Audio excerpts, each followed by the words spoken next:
I want you to think about a time of unmet expectations. Think about a time where you thought you knew how something was going to go. You had it planned out in your head, and reality just didn't quite meet that. As we know, sometimes reality just doesn't mesh. You have plans. Maybe it's, for example, I was talking with a friend, talking about baking a cake. You have a recipe, you have instructions, and we've all seen the Great British Bake Off or Nailed It, and we know that the results don't always meet what we expect them to. So I want you to think about these unmet expectations. Keep that in the back of your head. And let's talk about complex systems. The IT systems that we're building today are becoming more complex. If you think about architecture diagrams, for example, this might be what your application looks like. There's a lot of moving pieces. And guess what? This is just AWS's reference diagram for a WordPress website. Used to be simple. When I used to set these up, it was a server, Apache, some PHP, maybe MySQL, and now you have to think about auto-scaling and a bunch of other things. But that's a simple website. If you start to think of what your companies are building, what you're working on at work, it might look a little more like this. And when something goes wrong, then it means chasing down what service was that? Which team owns that service?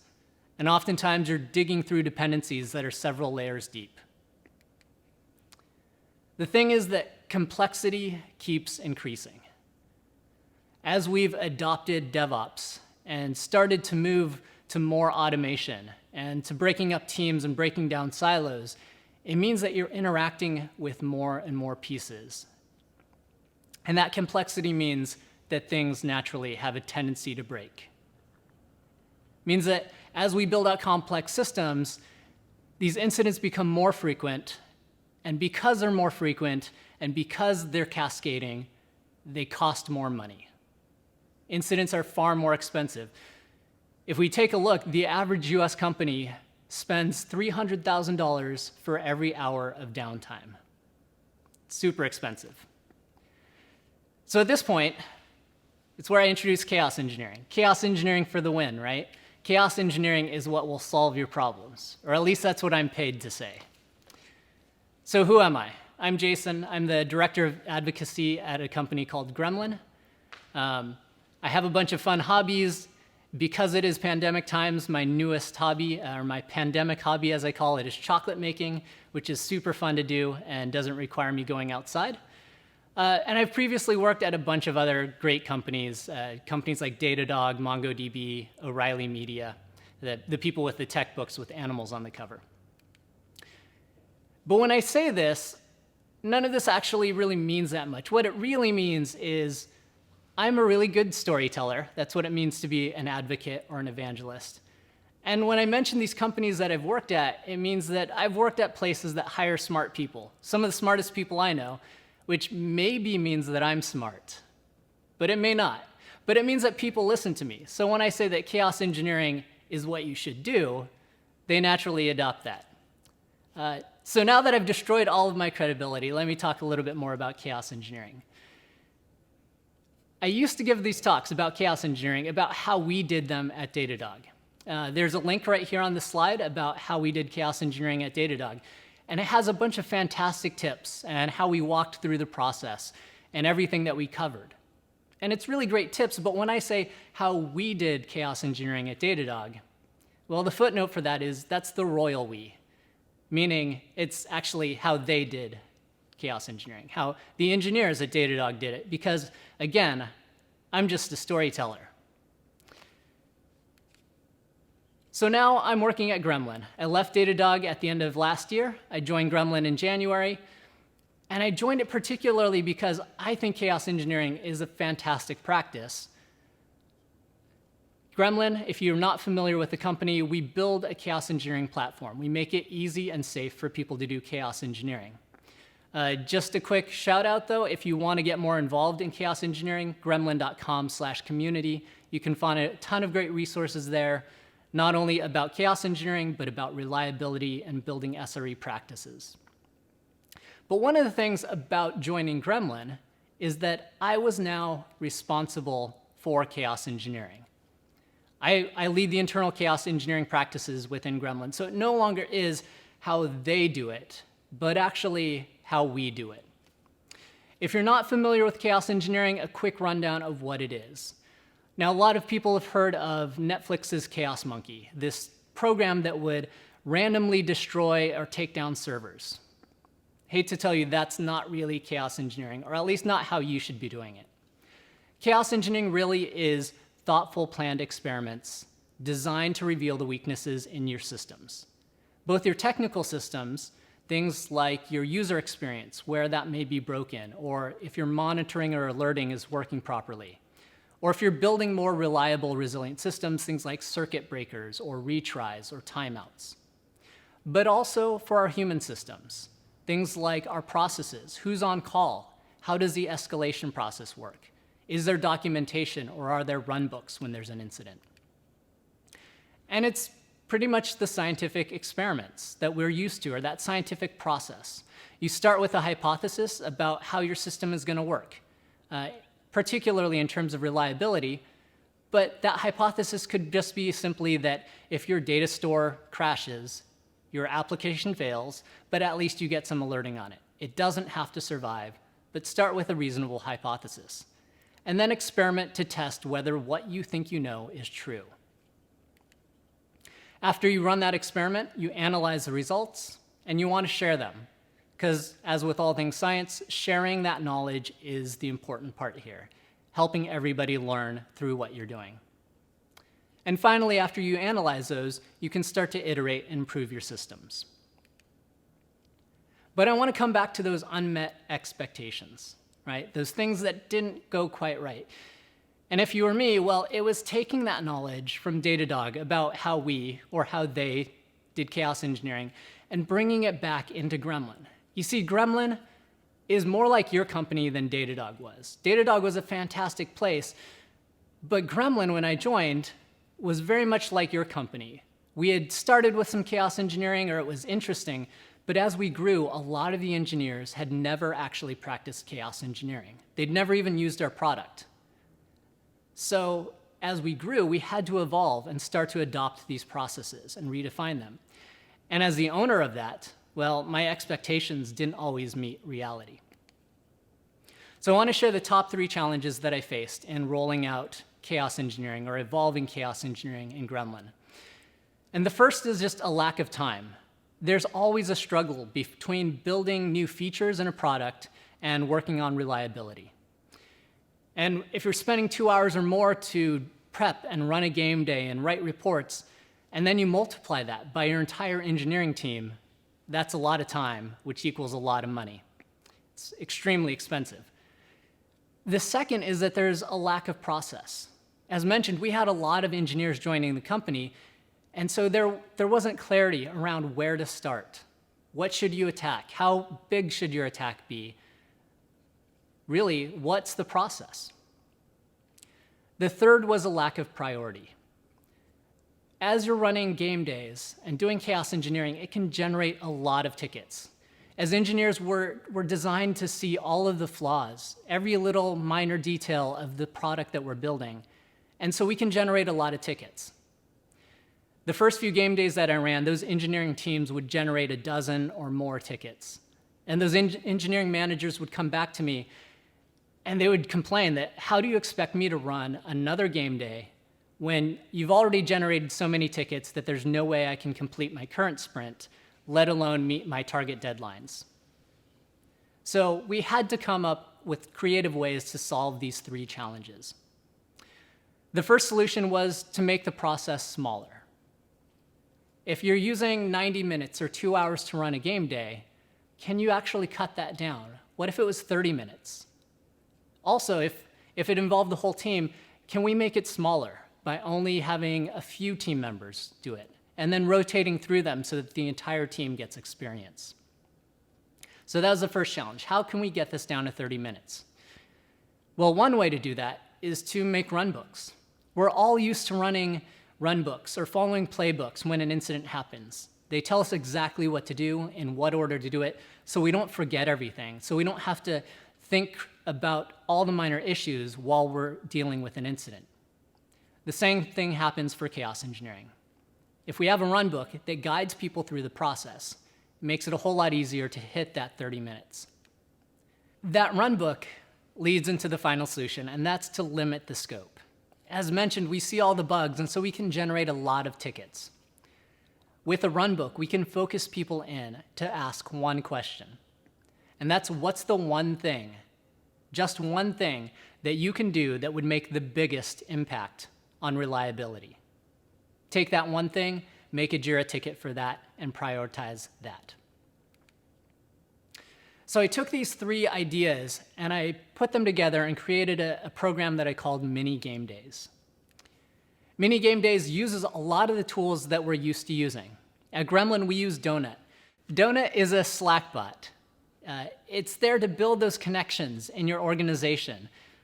It simulates that water cooler effect, not only introducing you to people that aren't on your team, but even people outside of engineering.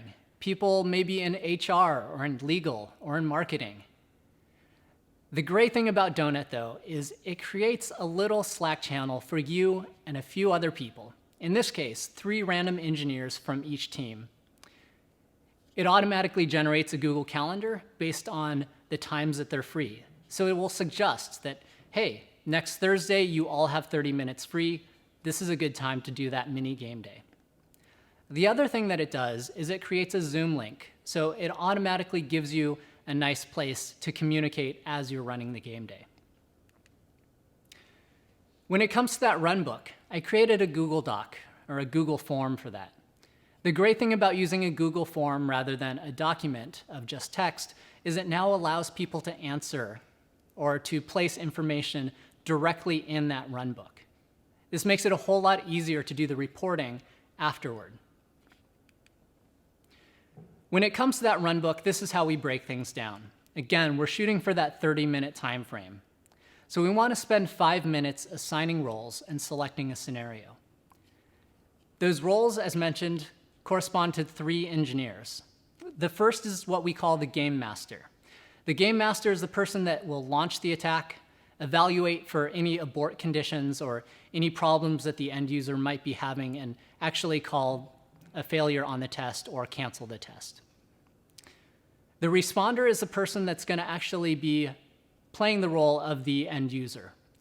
So they're going to be evaluating the application. They'll be also in the monitoring tool. So they'll also sort of play the role of your SRE or your ops responder. If an incident needs to be declared, they'll also declare that incident and implement any sort of runbook that you might have on hand. The third person is the scribe, and this person is really there to take notes. You want to take notes as you're going because it's much easier to capture the information in the moment than to try to recreate it or rebuild it after the fact. When it comes to scenarios, we try to keep things extremely simple. Again, coming back to the scientific method, you have a hypothesis, simply work to verify what you think you know. Some examples of this are raising the CPU by a certain percentage and verifying that it can be seen in the monitoring tool. Or killing a pod or a VM and seeing if it automatically restarts, and when it restarts to see if it connects to the right services, the right data stores, and handles sessions properly. Or blocking access to a third-party dependency and verifying that you're getting the right alerts or the right errors. After that initial 5 minutes, the next 20 minutes is the bulk of the time spent on running the attack and observing those effects. And it's pretty simple. It'll change for each organization, but the general gist of it is notify your ops team or notify whoever's on call that you're running a game day. After you do that, you can start the attack and then validate your monitoring. Ensure that you can see that attack, ensure that it's throwing the right alerts or errors, and if it is throwing alerts or errors, then look for any runbooks or documentation that would help you solve that issue. So it's pretty straightforward, and oftentimes it doesn't even take the full 20 minutes. The final 5 minutes is spent to create the ticket. And again, this comes back to that prioritization. We ask, what's that one thing, just one thing, that you could do to make the biggest impact on reliability? You take that one thing, you create your Jira ticket, you record your Jira ticket in the form. From there, the managers can prioritize things, and everything's great. Now, during this time, you're of course going to think of those secondary and tertiary things that you want to solve. Hold off on those. Work on that one prioritized ticket, solve it, run another game day to verify that it works. And if it works, then your new one thing now becomes that secondary item from that initial game day. And it allows you to work things down without having to juggle dozens of tickets and work on prioritization. Some of the other tools that we use Slite for notes. It's like Google Docs, but we like it a bit better. The searching tends to be better for us, and it uses Markdown. We also, of course, use Gremlin for chaos engineering, because for us, the goal is to help dog food the product, get familiar with our own users' experiences. So just to recap, a few of the takeaways. Focus on smaller game day teams. It's nice to have the entire engineering organization doing game days. That's great, but it's really hard to schedule, and it takes a lot of time. So focus on smaller teams, and then rotate through your engineering org. Second, focus on shorter game days. As mentioned, spending a lot of time is extremely expensive for your company. If you can follow the mini game days and hone things down to 30 minutes, you'll make things a whole lot cheaper in order to run game days, and you'll have huge gains in terms of reliability. Thirdly, simplify your attacks. It's easy for us to want to go out and go crazy and reproduce our past incidents, have cascading failures, and just blow everything up. But really focus on simple attacks that validate what you think you know. How's your monitoring working? What does alerting look like? If you have auto-scaling, if you're doing retries, test that those actually work the way you think they work. And finally, focus on a singular outcome. What's the one thing that you can do that would make the biggest impact on reliability? In short, start small, build a practice. A few of the resources that I've mentioned, running game days, again, that's the video of how we did things or how they did things at Datadog. It still has a ton of useful information, so I highly recommend that you watch it. A few more resources, gremlin.com/community. Again, that has a bunch of information about chaos engineering, but also about SRE practices and reliability. You can try Gremlin for free, gremlin.com/free. You can sign up for a free account. It gives you access, limited access to Gremlin, so you can run shutdown attacks, black hole attacks, and CPU attacks. And finally, if you're interested in joining the larger chaos engineering community, we're hosting ChaosConf again this year. So that'll be coming up in October 6th through 8th. So encourage you to join the conference there. It's completely free. Thanks again. As always, feel free to reach out to me. So we're going to have some Q&A time after this, and I'll be hanging out on the Discord channel. But if you think of anything after the conference, feel free to email me, jyi@gremlin.com, or getbisect on Twitter. And finally, before we end, I wanted to do one more thing. I have a lot of privilege. I've been given the privilege to be on stage and talk to you. I like to use my privilege to help shine a spotlight on others that are doing amazing work. In this case, the Southern Poverty Law Center. splccenter.org is their website. They've been doing a ton of great work for decades, fighting hate groups like the Klan and other extremist groups in the US. So I highly recommend that you visit their website, check out their work, and support their work. Thanks.